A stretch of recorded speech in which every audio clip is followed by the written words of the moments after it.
بسم الله الرحمن الرحیم. سلام علیکم مردم. جشن نیمه شعبان، جشن میلاد آقا صاحب زمان رو بهتون تبریک میگم. ان شاءالله که چشمتون روشن بشه به ظهور حضرت حجت. برنامه امشب کشیده رو حتما ببینید که در همین خصوص هم براتون یه بخش رو آماده کردیم. یکی از پیامایی که به 162 داده بودید این بود که چرا مجری اینقدر تند صحبت میکنه. ببینید برنامه کلا 20 دقیقه است، یعنی منم میخوام یواش حرف بزنم، شما تعداد کشیده‌های کمتری میبینید، اون وقت کی ضرر میکنه؟ من که ببین همین تایمی که دارم میام اینجا، همین زمانی که اینجا دارم میگذرونم، ولی کی ضرر میکنه؟ شما کشیده کمتری میبینید.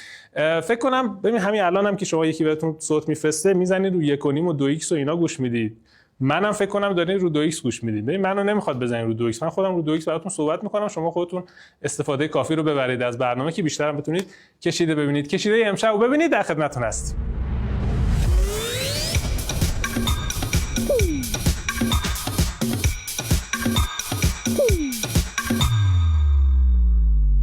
خب با بخش خبرهای روز در خدمتتون هستیم و چه خبری مهمتر از حضور گرم و پرشور شما مردم در راهپیمایی 22 بهمن. دمتون گرم، خیلی ممنون که پایکارید، دستتون درد نکنه.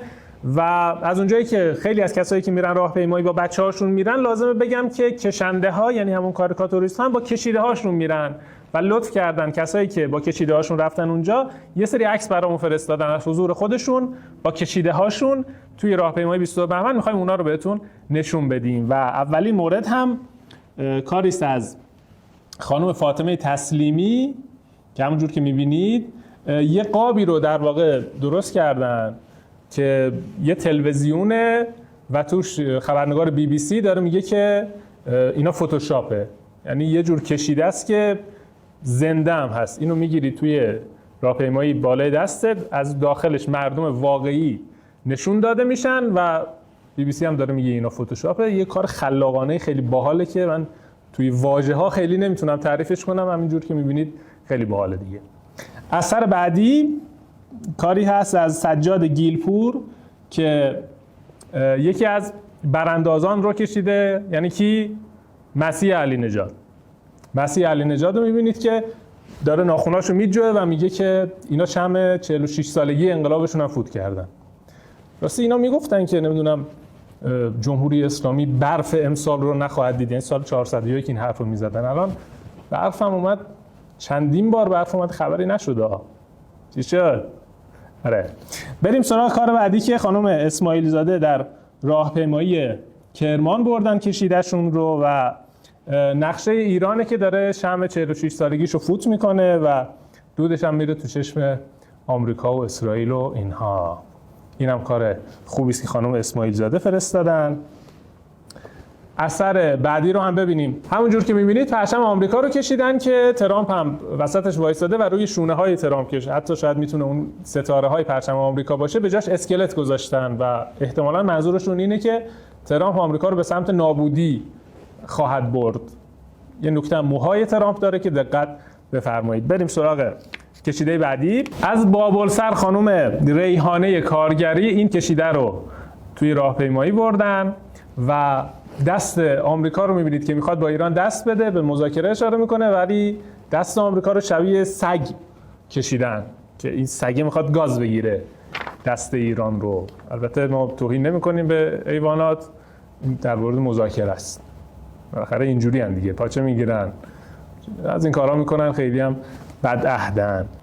حالا بابل سر اومدیم، یه سرم بریم بابل و این کشیده رو از سید محمد جواد طاهری ببینید که توی راهپیمایی بابل بردن و اشاره میکنن به آمریکا دوستان که مردم دارن شعار مرگ بر آمریکا میدن و آمریکا دوستی وجود داره که داره میگه استغفرالله، خیلی دلش نمیخواد که شعار مرگ بر آمریکا داده بشه. اینجور آدما هم داریم دیگه، خودتون میدونید چه خبره. و آخرین کارم سری زدیم به راهپیمایی قم که حسین احمدی این کشیده رو کشیده و برده به راهپیمایی و یه اشاره میکنه به وطن فروش ها شاید که اومدن کشور رو بخرن. داره میپرسه متری چند و اون بنده خدای توی املاکی هم میگه که 46 ساله که فروشی نیست.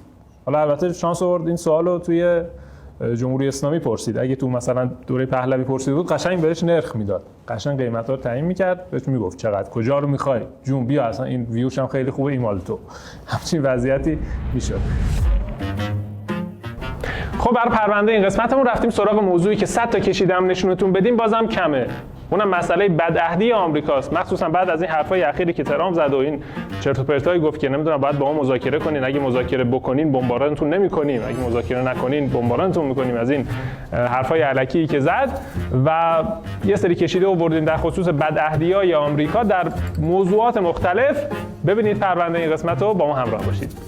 این اثر رو ببینید از مازیار بیژنی که در خصوص قراردادایی که آمریکا با بومیان سرخپوست بست و می‌بینید که بعد از اینکه سرخپوستا قرارداد رو امضا کردن شوتشون میکنن پایین دره و میفرستنشون به دیار باقی و میگه که خب حالا رئیس قبیله بعدی رو بگیم بیاد و اشاره میکنه به قراردادایی که کلی بستن اینا با سرخپوستا و تقریبا همشون هم زدن زیرش. در طول 97 سال 370 خورده قرارداد بستن، همشون هم انگار نه انگار که بستن بدعهدی کردن با سرخپوستا.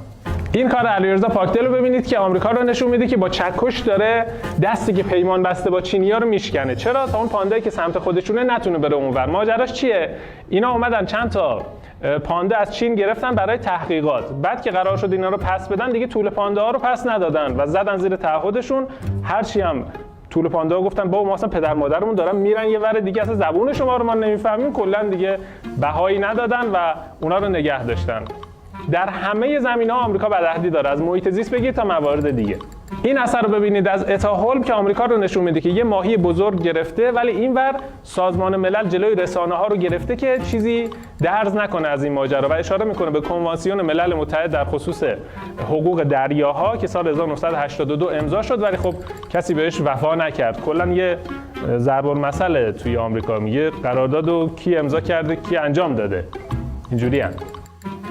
کشیده بعدی مال مجله توفیق خودمونه و اشاره میکنه با ماجرای جنگ ایران و عراق و مقامات آمریکا و انگلیس و فرانسه رو میبینید که دارن از روی قطعنامه ها میپرن، یعنی توی چهارشنبه سوری که مردم از روی آتیش میپرن اینا قطعنامه آتیش دادن از روش میپرن و اونجا یه نفر داره میگه که اینا چرا دارن از روی قطعنامه میپرن و اونم بهش میگه چون بوته ندارن، بوته و بوته ندارن. کلا بی بوتگی یکی از معضلات اینا بوده، برای همین کلا قرارداد اجرا نمیکردن، بی بوتن.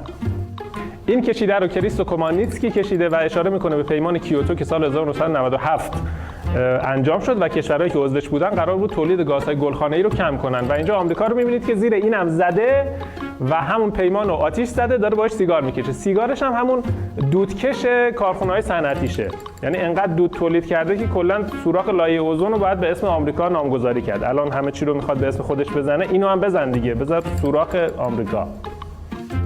این یکی کشیده اثری است از ما هونگلیانگ با این تلفظ و اشاره میکنه به تانک آمریکا که داره کلا از روی حقوق بین الملل و پرچم سازمان ملل و اینا همشون رد میشه میره سمت خاورمیانه و مردمی هم که فرار میکنن احتمالاً مردم عراق و افغانستان و اینا باشن که دچار آوارگی و بدبختی و اینها میشن، ولی خب جای نگرانی نیست، سازمان ملل محکم وایستاده ابراز نگرانی میکنه.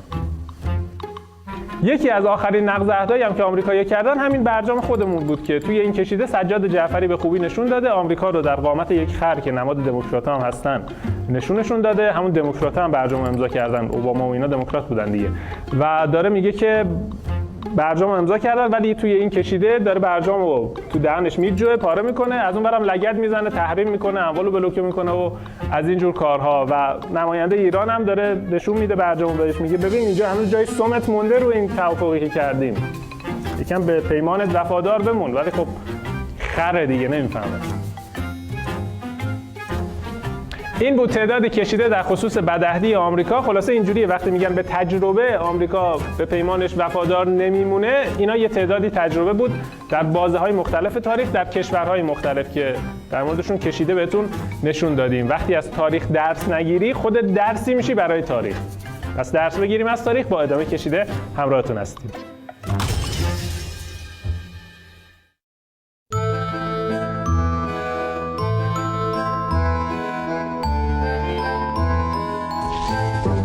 خب با ادامه کشیده در خدمتتونیم. اومدیم پشت این میز قشنگمون و می‌خوایم که رویدادهای هفته 4 بهمن ماه رو بررسی کنیم، یه نگاهی می‌کنیم به تقویممون و یه سری رویدادهایی که تو این هفته اتفاق افتاده مخصوصاً امروز و امشب رو نگاه کنیم و کشیده‌هاش رو بهتون نشون بدیم. اولینش هم شب نیمه شعبان، همونجور که توی ابتدای برنامه گفتم می‌خوایم کشیده‌هایی که در این خصوص وجود داره رو بعضی‌هاش رو بهتون نشون بدیم. شاید با خودتون بگین در خصوص نیمه شعبان هم مثلا کشیده وجود داره. بله، هر چی باشه کشیده هست و ما براتون پیدا می‌کنیم نشون. اولینش اثر محمد سالم که دست امام زمان رو نشون میده که میخواد دست جهان رو بگیره و از تاریکی نجاتش بده. خیلی هم واضح، خیلی هم خوشگله. من دیگه توضیح اضافه‌ای ندم. یه صلوات بفرستیم برای تعجیل در ظهور امام زمان. موافقین؟ اللهم صل علی محمد و آل محمد. اثر بعدی اثر محمد جواد طاهری که جشن نیمه شعبان رو نشون میده که مردم دارن شربت و شیرینی و این آذین بندی و اینها و توی این جشن این داره بنده خدا تعارف میکنه شربت رو به یک جهان ملتمس و تشنه و رو به خشکی که جونی بهش میده این شربت و همینطور هم هست. اثر مفهومی جالب و باحالی. اثر بعدی و کشیده خانم نازنین اسماعیل زاده که افرادی رو میبینید که دارن عبور میکنن ولی یه نفر اینجا داره یک گلدون رو رسیدگی میکنه که این گلدون در نهایت یک گل نرگس رو سبز میکنه و پرورش میده که نماد ظهور امام زمان هست و باعث شادی و خوشحالی همه میشه. در واقع میخواد اشاره کنه به انتظار فعال یه جورایی و این انتظار فعال رو نشون بده که یه نفر داره تلاش میکنه یه کاری بکنه برای این ظهور این گل نرگس. خیلی هم اثر قشنگیه. اینها کارهایی بود در خصوص نیمه شعبان که با هم دیدیم. بازم کار داریم در خصوص بقیه اتفاقاتی که توی تقویم وجود داره و با هم دیگه میبینیمشون. یه ماجرایی پیش اومده توی تقویم هست و خیلی ربطی به ما نداره، مال خارجی هست. چیه؟ ولنتاین. و به قول شاعر خرس آمده با سوی بازار تا خرس خرد برای دلدار. خیلی میگم ربطی به ما نداره، اما خب بعضی ها خیلی دیگه پاس میدارن بیشتر از خود آمریکایی ها. یه کارهای عجیب غریبی میکنن. اما خب حالا چند تا کشیده در این خصوص آوردیم از کارتونیستای خارجی که اونا چجوری بهش پرداختن. مثل این کار از آلن مکدونالد که ربطی به ساندویچ اینا نداره اسمش و اشاره میکنه به عشق‌های زودگذری که بعد از این روز همشون به سطل زباله منتهی شدن و خیلی شبیه یه ماجراییه. ماجرای این که فردای ولنتاین میری توی این اپلیکیشن هایی هست که جنس دست دوم همه خرس گذاشتن توش، فرداش دارن میفروشن. اون هم مثل همین عشقایی که تو سطل آشغال. کشیده بعدی هم کاری از عبدالله درکاوی که به همین قضیه پولی شدن عشقا داره میپردازه و اینکه محلی شده این روز برای اینکه یه عده پول به جیب بزنن. باز هم من مجبورم اشاره کنم به همین خرس فروشا. یعنی تو بعضی خیابونا راسته راه میفته، همه خرس فروش میشن، از این قلب قرمز هم میفروشن، پول به جیب میزنن دیگه. حالا کاسبیه دیگه، هر روزی باشه. اصلا حتی اگه خرس هم نفروشن، مثلا مردم علاقه پیدا کنن به مداد رنگی فروشی، همه یهو مداد رنگی فروش میشن. این اثر رو ببینید از موسی گونوس که یه برداشت عین این اقتصادی‌ها و سیگنال فروشا و بورسی‌ها از عشق داشته که تا یه جایی این عشق میره بالا و سعودی و شارپی میره بالا، بعد از یه مدت که با گذشت زمان دیگه هی سقوط میکنه سهام عشق. البته این عشقای زودگذر ولنتاینی رو میگه. عشق اگه عشق باشه ببین همینجور میره بالا با گذشت زمان. حالا نمیگم ولی سعی کنید تو زندگیتون عشقای درست حسابی و درست درمون داشته باشید که دچار این اتفاقات نشه. و همینو الان به سیگنال فروشا نشون بدی، همینو برات قشنگ تحلیل تکنیکال میکنن، ازت کلی هم پول میگیرن. این داستان هم هست. بالاخره ببین عشق اگه عشق نباشه میشه مثل همین خارجی‌ها که تا یه جایی بالاخره قضاتو حساب میکنن، بعدش دیگه چند وقت دیگه بعد دنگتو بدی. یه برنامه‌ای هست شبکه دو میذاره، من واقعا چی تو اون من دیدم اینو خارجی‌ها اینجوری حساب میکنن. یه سری کشیده رو دیدیم در خصوص روز ولنتاین و باز هم داریم براتون. توی این هفته 22 بهمن رو داشتیم، یه روز پرشکوهی با حضور شما مردم که باز هم ادامه پیدا کرد و همچنان هم هست و ادامه خواهد داشت. دمتون گرم و چند تا کشیده در این خصوص میخوایم بهتون نشون بدیم، مثل این کار از سجاد جعفری. که نشون میده حضور مردم در راهپیمایی 22 بهمن و باعث یه طوفانی شده که آمریکا رو بالاخره شوت کرده از کشور بیرون. خیلی هم واضحه و گفتنی دیگه ای نداره. اما بعضی هستن که خیلی حال نمی‌کنن با جمهوری اسلامی، بهشون میگه خود جمهوری اسلامی نه چی؟ میگن سلطنت طلبی. سلطنت کی؟ اون مثلا یکی مثل رضا پهلوی و اینا. این اثر از محمد حسین ساسانی خیلی خوب نشون میده این قضیه کسایی که سلطنت طلبن. چرا؟ چون میگه که این مثل دنده عقب میمونه. قول معروف میگن که آدم استفراغ خودش رو که نمیخوره. ببخشید درود. و سلطنت طلبی مثل یه دنده معکوسی میمونه که بالاخره اومدیم 4-5 دنده معکوس که نمیشه، موتور میاد پایین، سرعت 5 داریم میریم و این کار هم که در خصوص رفتن شاه هست و خاندان پهلوی که همین الان هم البته ادامه داره و میگن که وای آه وطنم. به اشک تمساح اینها داره اشاره میکنه که میلیون ها دلار پول بردن از کشور ولی همچنان ندای وای وطن چقدر غریبه و اینها سر میدن و شکل یک تمساح اینا رو کشیده. نمیدونم چقدر پول بردن که الان نزدیک 50 سال دارن میخورن، هیچ کاری هم ندارن ولی این پول تموم نمیشه. لامصب خیلی بردین دیگه. آخرین کار هم از بهمن عبدی که اشاره میکنه به پادشاهی خواه و دوران شاه که میگفت من صدای انقلاب شما رو شنیدم و اینها، ولی این ندای صلحی که میداد و بیایم با هم دوست باشیم و آشتی باشه و این فضاها، این پرنده صلحی که رها کرده تفنگ دستشه به جای اون شاخه صلح زیتون و اشاره میکنه به کشتارهایی که قبل از انقلاب صورت گرفت. این هم آثاری بود در خصوص 22 بهمن. با ادامه کشیده همراه باشید. تقویمی داشتیم، امیدوارم که خوشتون اومده باشه.